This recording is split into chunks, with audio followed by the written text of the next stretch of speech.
Ja katot Kel, me katsotaan koiraa.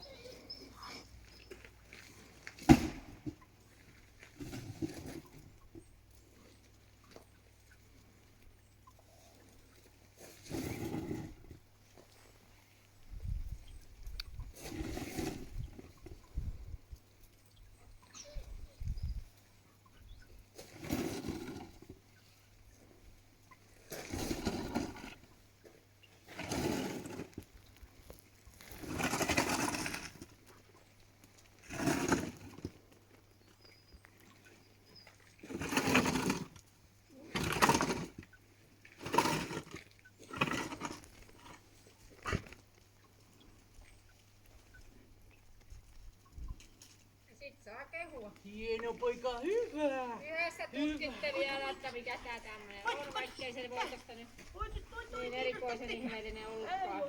Siritä koiraa ja heiluttele sitä tyyppiä. Hieno poika, Noin. hyvä.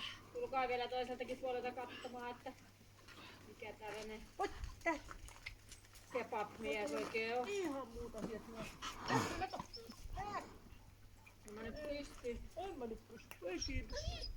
Ei se mitään, menkää käymään tuolla mistä kelkka tuli. Älä sitä. Sinne niin reippaasti askellatte kohti ovea. Ja sitten tänne takaisin mua kohti. Ite meet ihan kelkan vierestä ja voitto menee ihan mistä haluaa. Jos se menee eri puolelta kuin sinä, niin sit vaan nostat sen verran kättä, että ei kolahtele enää kelkka. Jotkut niin hyvät hajut. Siinä juttelin yhdet pissat. Selvä. Kelkka on nähty, sen voi viedä pois.